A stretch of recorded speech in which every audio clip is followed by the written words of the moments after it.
I think I needed that done. Okay. Is everybody ready to proceed? We are. Yes, ma'am. All right. Thank you. Good evening, everybody. Today is November 7th, 2023. We are here for, I believe, bargaining session number 4. I'd like to start with introductions. I am Christine Schroed. I'm the Chief Negotiator for the school board. Carter Morrison, Assistant Superintendent for Finance. Don Calderon, Director of Risk Management and Employee Benefits. Jeff Raymond, new Director of Recruitment and Retention. Mark Collins, Coordinator, Art, Music, Physical Education, Social Studies, World Languages. Good job. Lisa Estevez, Assistant Superintendent of Student Support Services. For MCEA, Ariane Deneen. Pat Holtz, MCEA. Kim Love, MCEA. Susan Rayo, MCEA. Lonnie Varch, MCEA. Matt Theobald, President, MCEA. Gary Simmons, Chief Negotiator, MCEA, FEA. Dan Grostiaga, MCEA. Jerry Richardson, Coordinator of Professional Standards. Julie Sessa, Assistant Superintendent of Human Resources. Okay, it's been a little while since our last session. During our last session, we wrapped up our discussion of the TSIA funds and did come to an agreement on that.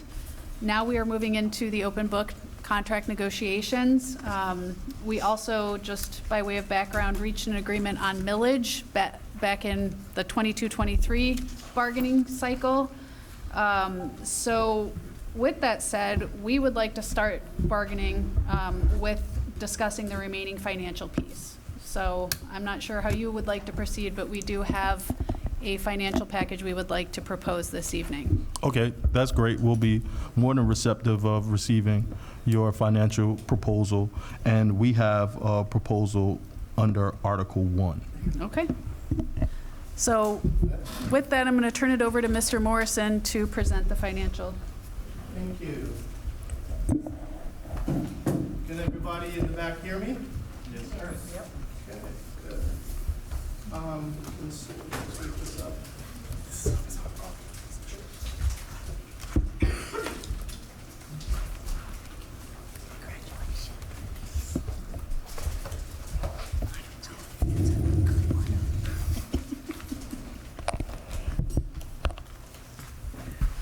The last time I asked the people in the back if they could hear me, they said no. Everybody from the front got up and went to the back. So I just wanted to make sure everybody was good with that. Have you passed around the proposal? Have you passed around the paper? Not yet. Well, we got it. Arjun has it, right? Name Arjun has it? Okay, just give it to you.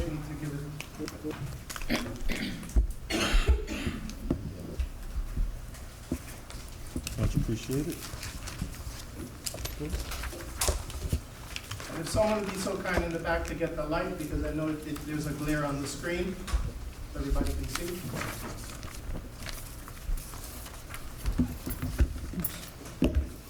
Oh, not that. That's a lot of them. Just one. Yeah, probably just one. Make it a little bit That's bigger good. so everybody can see. Okay, so let me know when you're ready, guys. Ready? Yeah, that's much better. So this year, the board has allocated in the raised pool a little over $1 million for MCEA. We are proposing this year, as we've done in the past, performance pay, according to Florida Statute 10-12-22. The spreadsheet before you should look very familiar to the members of your MCEA bargaining team, because we have presented a similar format in the past. What we've done is I've downloaded every single MBU that is currently active in our system. There are some MBUs that are exempt from their information is exempt from public disclosure for one reason or the other. So you'll see X's where their names are. Gary, as is customary, I will exchange the files with you so you can have Jonathan check my work, please. Thank you so much. All right, so next thing I've done is I've created a pivot table with the number of MBUs that are highly effective for annual contract and for professional services contract, as well as your effective for PSC and AC, the same manner. Now there, I will show you this in a moment. There are approximately 152 people that are annual contract that we haven't received their evaluation as of this point. When people are hired, they have the opportunity to bring in their evaluation from their former district. So in our proposal, you can see we have approximately 644 MBUs that we've classified as highly effective. What I've done here is just pretty much combine your AC and those people who are interim on here. You'll see that on my pivot table. So we have 644 MBUs. Approximately 153 right now, we don't have an evaluation for them, so we have reserved money in the budget for them at the highly effective category because we're not sure where they're going to fall when they bring their ultimate evaluation in. We have 87 that have been classified as effective. We're proposing a cost of rate of $800 per MBU who is highly effective, $600 for effective, and at your PSC, $600 for highly effective and $500 for effective. We wanted to show at least there was some distinction between, as we did last year, some distinction between PSC effective and highly effective. And then on here, we have a reconciliation I provided for you so you can see how I got to my numbers. There are 644 AC highly effective, 87 AC effective, PSC 234 highly effective, PSC 18, and there are 153 that have currently no evaluation in our system. We've been taking those evaluation scores from iObservation and loading them into Skyward. So when it comes down, I've been updating that file. We updated this afternoon, and we have that gives you 1,137 MBUs, which ties to this number over here. And there are 9 that are needs improvement, which under statute, they do not receive any form of performance pay. So with that, we are showing that we have a little bit of money left, approximately $23,000.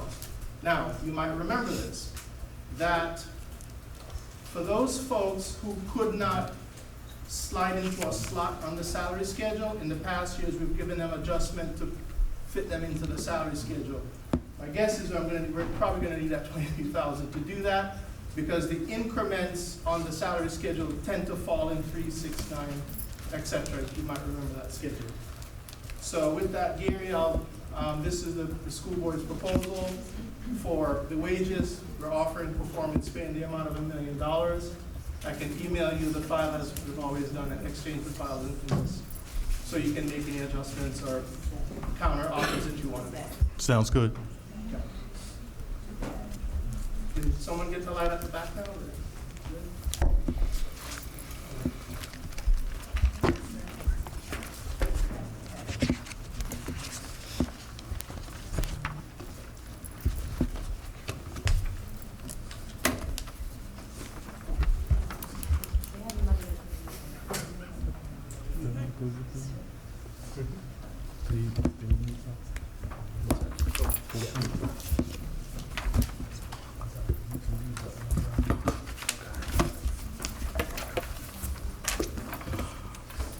I would assume this is appropriate time for any questions, correct? Any questions? You want to caucus or whatever you'd like to do? Do you all have any questions?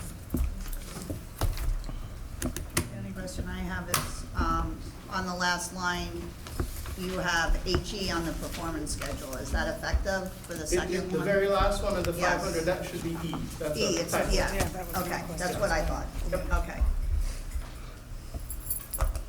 Any other questions from the MCEA team?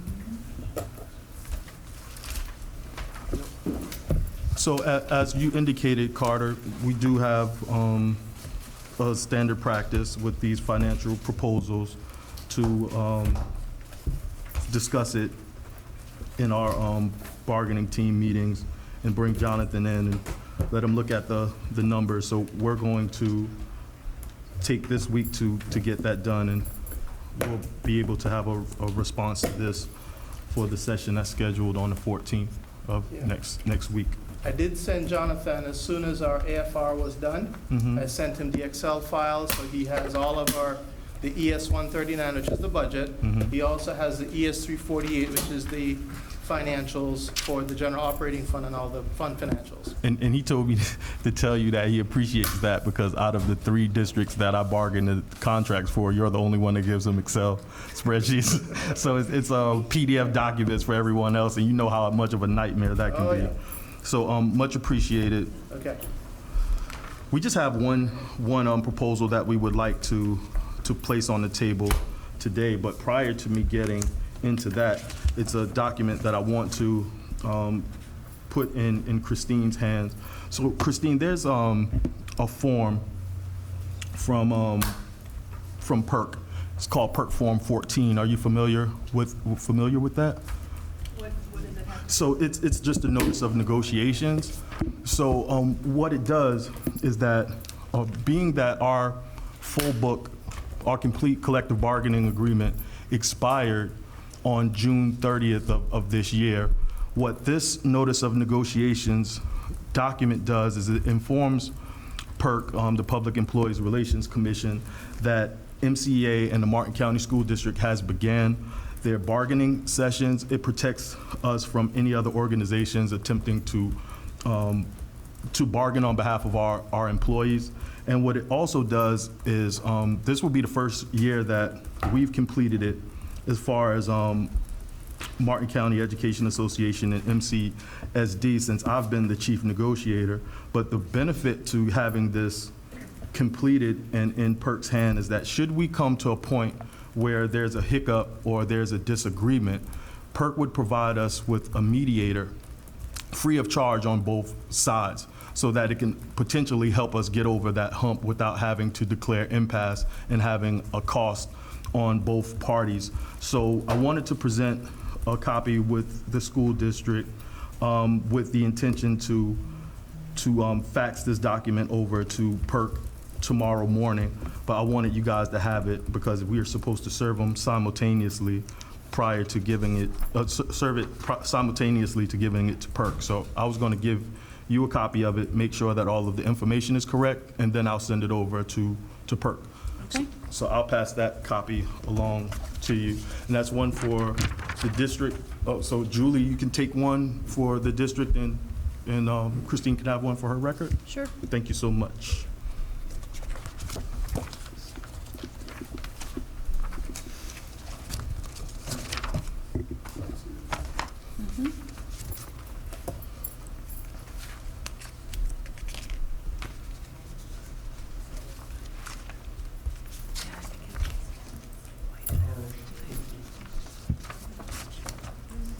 If you take one and pass it around, please. Forgot enough. So Gary, just for my education, in our current collective bargaining agreement, actually it's in section Article 1, I2, that the board recognizes that you are the exclusive bargaining agent for your members. How does this give you that additional protection, or is that the purpose? Yeah, the purpose is to get us that that protection. Being that this is a public meeting, I don't want to spell out what the risk involved is, but I just want the district to know that I'm taking every precaution to make sure that there's no interference in succeeding in completing this collective bargaining agreement. Okay. I have sent the file. Can you just copy Jonathan as well, so just let me know, confirm that you received it? I will do that right now. Did you get one of these? So, Mr. Simmons, is this your, this is your proposal with regard to Article 1? No, that's just prior to getting into Article 1.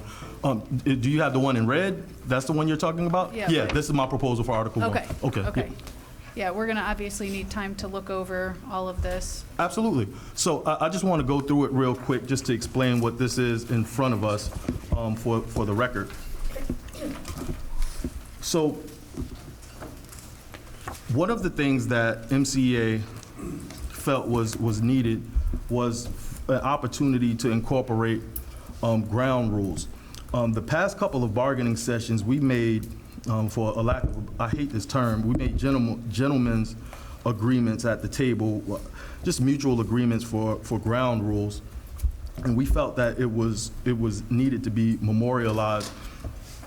Of the 3 school districts that I negotiate contracts for, we're the only ones without established ground rules. When I looked at the 67 counties across the state, more than half of them have ground rules, some very extensive, some just a couple of sentences. So we wanted to capture some of the things that we feel would be instrumental in expediting this process. So just to go through some of them briefly, each party will select its own team members, and at each bargaining session, each team shall possess all authority necessary to propose, counter-propose, and tentatively agree to proposals or counter-proposals, subject to final ratification by the board or association membership as is applicable. B is something that we're currently already doing, and you're going to hear me say that a lot as we go through these. It's practice is just not memorialized in our contract. So B, the parties shall mutually agree on locations for all negotiation sessions. The date and time for the next session will be established mutually no later than at the end of each session. Times for bargaining sessions will be mutually agreed upon by both parties. And for the record, you know, we've scheduled dates all the way into February. So again, these are just a roadmap to successful bargaining sessions. Negotiating sessions will be scheduled after employee duty hours in order not to conflict with employees' assigned duties. In extraordinary circumstances, such as when we are pressed for deadline dates by the state, by mutual agreement of the chief negotiators or both parties, negotiations may be conducted during employee work hours. When negotiations are mutually scheduled during regular work hours, official leave with pay shall be granted for the association's negotiating team. Now, we've never had to negotiate during regular work hours since I've been the chief negotiator, but this language gives us a pathway should we find ourselves in that situation. This is one that I thought was very instrumental and definitely want the board to consider this. No new items can be presented except by mutual consent of the parties after the third negotiating session, except items that may become negotiable by legislative action, changing commission rules, or court decisions which occur during these current collective bargaining sessions. Upon agreement of a contract, the contract will not be subject to being reopened for these items. So the reason why we wanted to place that on the table is because by the third session, we should have a pathway towards a completion, especially in those sessions, in those years that is not full book. We're having 2 articles and salaries to deal with. By the third session, we have a roadmap and can keep track of how close we are, how much sessions will be needed to complete the entirety of that year's bargaining session.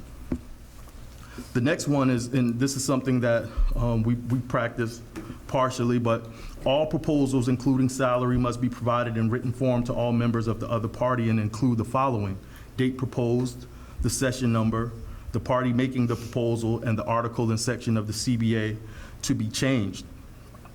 The next one, proposals remain on the action item agenda to be addressed at the next bargaining session until tentatively agreed upon or mutually dropped.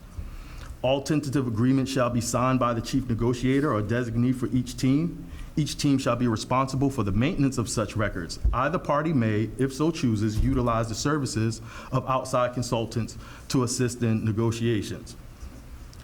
The next one, if negotiations described in this section reach impasse, the procedures are set forth in chapter 447 of the Florida statutes, and that shall apply. At the request of both parties, a mediator may be appointed subject to PERC guidelines, and that's what that document that I passed you out of first would be able to provide us with, that mediator. Subsequent to reaching impasse, the parties may mutually agree but are not required to continue negotiations in an effort to reach further tentative agreements. The next one, there shall be 2 officially signed copies of any collective bargaining agreement. 1 copy shall be retained by the board, 1 by the union, which is a practice we're currently doing. The next, it is essential to allow the opportunity for all to speak freely and honestly about any issue, to ask questions freely and openly, to make a conscious effort to be employee and system oriented, directed towards constancy of purpose, to encourage each other using effective criticism and offering praise for the courage to try, to keep a positive outlook, maintaining high expectations, and to provide patience and consideration to each team member. Next one, resumption of negotiations. If either party should fail to ratify the tentative agreement, that party shall notify the other within a reasonable period of time and shall inform the other party to the extent possible of the reasons for rejection and shall confer with the other party to arrange a date, time, and place to resume negotiations within 10 working days of such notice. Then the final two is permissive and scheduled reopenings. Permissive. Either party may ask to reopen negotiations at any time on any items, but negotiations shall only be reopened by mutual agreement and then only on those subjects that are mutually agreed upon. Scheduled reopenings. Negotiations shall be reopened annually at the request of the association or the board, not sooner than March 1st of each year. Negotiations will be limited to changes in wages, benefits, and no more than two monetary issues from each party. Sorry, we can scratch out the four. It's supposed to be two. And that's a current practice that we're currently exhibiting. So MCEA wanted to put this proposal on the table for the district's consideration.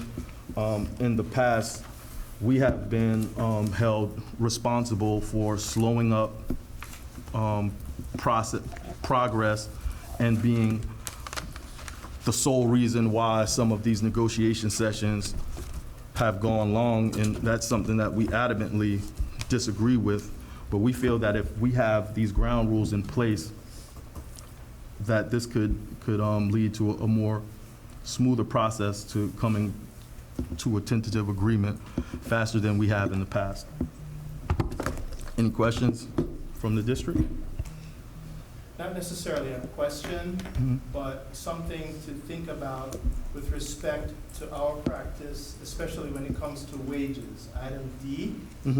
So other districts have a tendency to negotiate based on projections. Hey, this is how many students we're going to think we're going to have. And of course, if you don't have the students, you don't have the money. It's that simple. So what happens is we get into the actual school year, those students don't show up, and oops, wait a minute, we've already put money on the table. So we have a practice of making sure we close our books, we do our financials, we immediately send them to the union, so we know how much money is in the bank that we can negotiate with. Due to the timeline, I think, what number are we on now? Session 4. Session 4. So hypothetically, if this language were in place, we would already be in violation of that. So maybe there's something we can craft around that to honor the practice of making sure we're not guessing, you know what I'm saying? Yeah, so there's language that's currently in this proposal that allows both parties to mutually consent to extend it past that third. Okay. And I know that the salaries present a different animal than a lot of the other articles that we work in collaboration with during this process. But I don't think that it would be a problem with having that understanding and both parties agreeing to accept that proposal a little further down the line. It's just that I would prefer that to be the last thing that we're working on, and we can get everything done up to that point. More of a technical piece in the same item D, it says upon agreement of a contract. Do you interpret that to mean ratification, or are you talking about a TA at the table? Because we really don't have a full agreement until your members ratify the agreement. So we may want to, what does that mean? All right, so for example, you're speaking of alphabet D, right? Yes. All right, so let's say that there's legislative changes, but we've already bargained and ratified that contract. Then the last sentence is saying that the contract wouldn't be subject to be reopened for that particular reason. We'll attack that issue when we open the books up the next session. If there's legislative changes or commission rule changes while we're at the bargaining table, this language allows us the opportunity to address those issues while we're currently at the table. But that's pretty much the summary of that. If these legislative or commission rule changes occur while we're at the table, we can address those issues. If we've already come to an agreement, then we can address those issues when we reopen the contract. Item E, we do pass paper around for our salary proposals, but on occasions, we've emailed and exchanged those Excel files in these meetings. So that's something that is in the full spirit of transparency, so you can see where we're getting our numbers from. Right.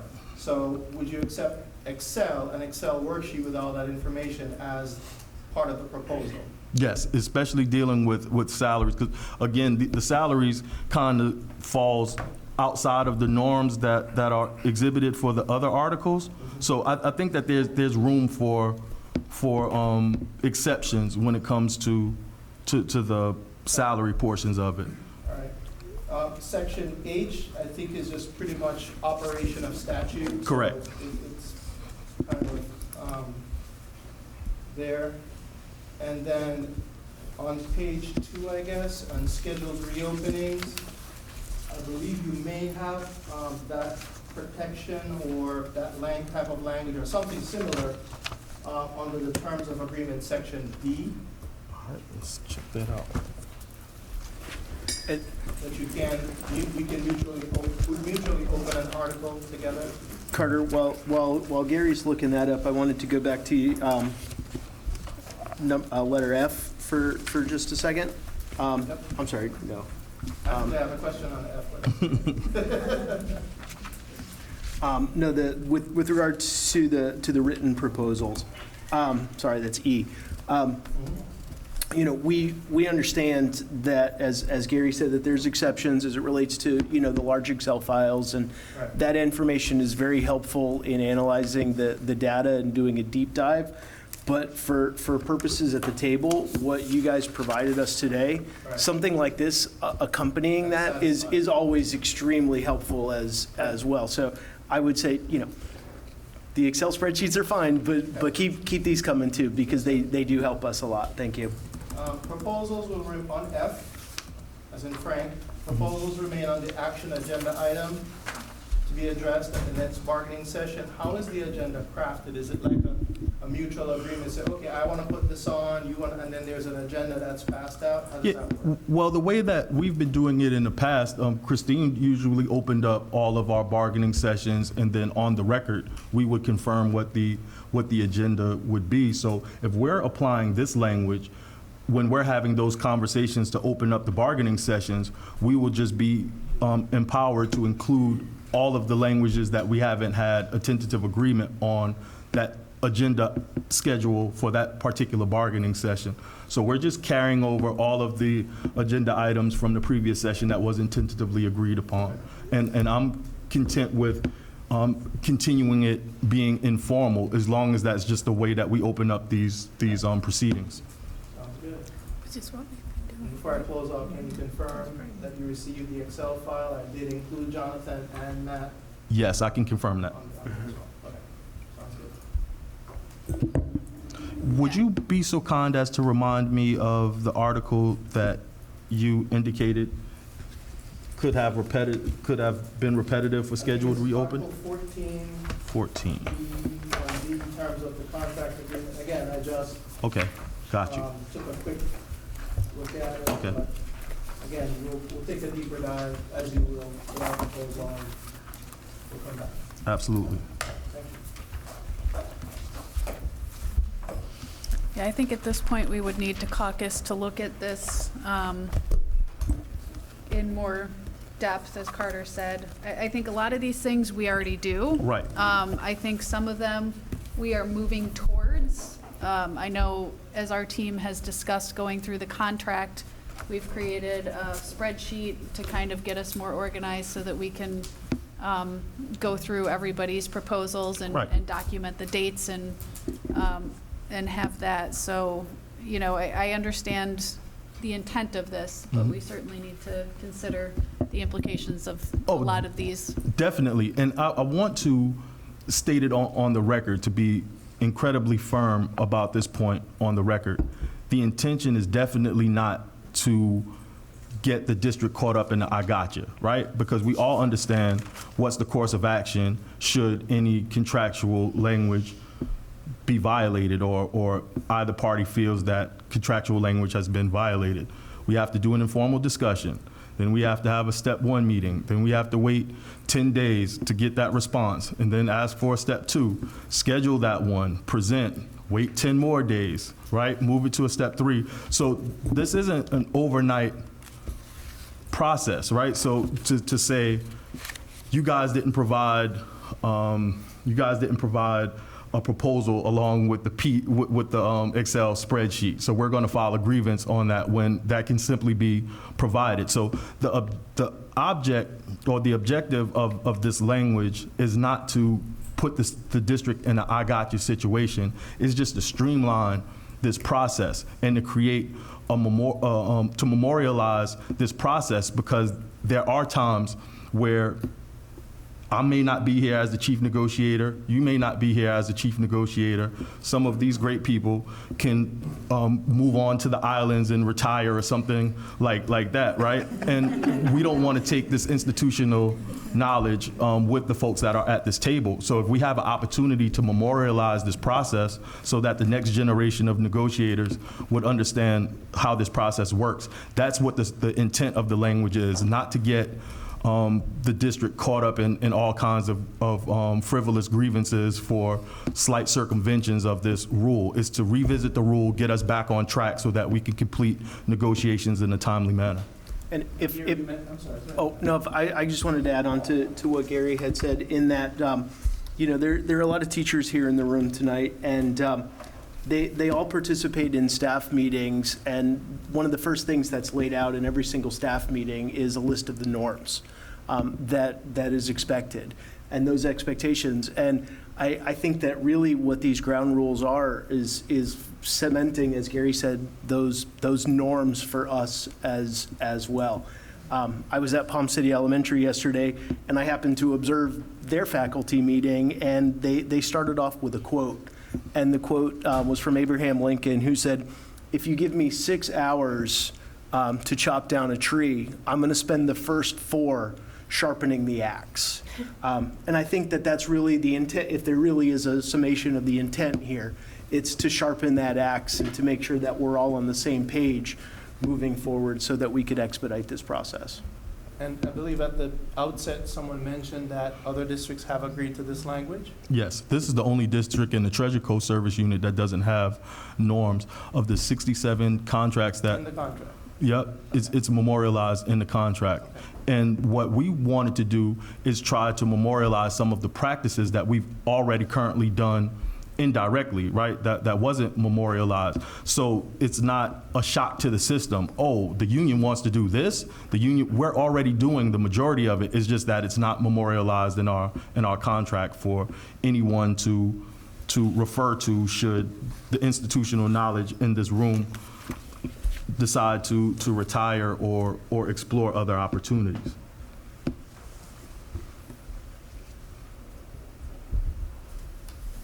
And I can confirm, Carter, that we do have a reopening language in the article that you mentioned, Article 14. It's Article 14.1B. So we can address that in any counter proposal that the district would bring back to us.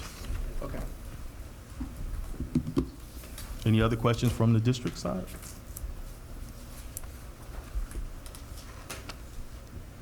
All right. We ready to caucus? Sure thing. Okay. It is, what time is it? 5:13? Mm-hmm. Yep.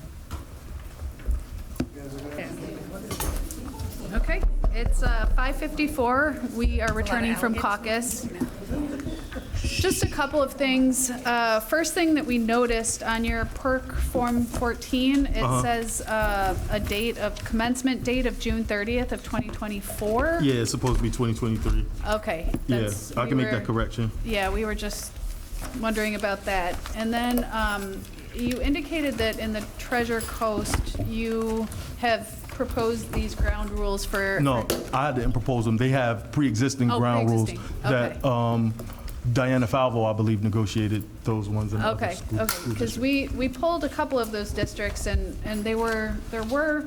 one of them did not seem to have the ground rules, and then one of them had very, very brief ground rules. So What we want to do is we want to take a look at some of these. I think, we're okay with some of them, but we want to delve a little bit deeper into them and then come back with a counter that we believe would be reasonable to establish ground rules. And I think we're already doing a lot of these at this point. So we can certainly memorialize that and streamline the process, but we do need a little bit of time to work on that. That's completely understandable.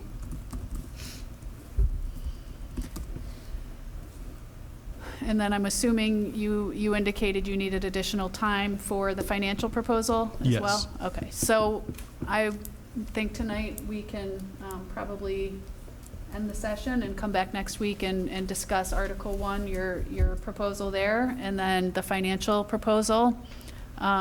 We might be able to also start in on some of our proposals for the articles in the contract as well. Sounds good.